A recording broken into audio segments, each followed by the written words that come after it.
សួរសួស្តីដល់បងប្អូនអតិថិជនទាំងអស់គ្នាដែលតែងតែគាំទ្រជាមួយនឹងហាងហុកលីមានខ្ញុំបងចំពោះបងប្អូនអតិថិជនដែលគាត់មានតម្រូវការ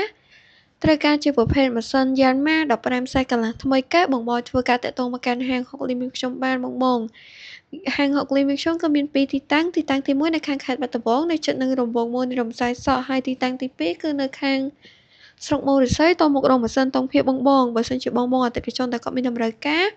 អាចធ្វើការតាក់ទងទៅកាន់ហាងហុកលីមានខ្ញុំទាំងពីរសាខាបានបងហើយចំពោះតម្លៃវិញគឺត្រឹមតែ4លានជាងតែប៉ុណ្ណោះបងទាំងគ្នាជាមួយនឹងប្រភេទម៉ាស៊ីនយ៉ានម៉ា15ខ្សែថ្មីកែបង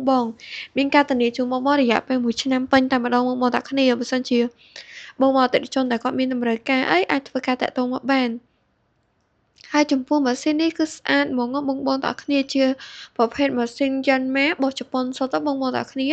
ហើយតម្លៃគឺត្រឹមតែ4លានជាងតែប៉ុណ្ណោះបងបើសិនជាបងអតិថិជនដែលគាត់មានតម្រូវការត្រូវការជាប្រភេទឈុត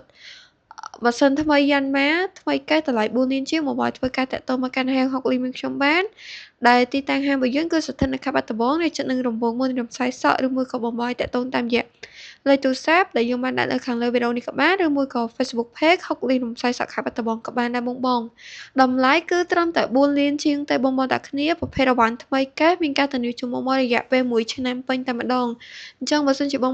អាចធ្វើការឆាតចូលទៅក្នុង Facebook Page ហុកលីរំសាយសក់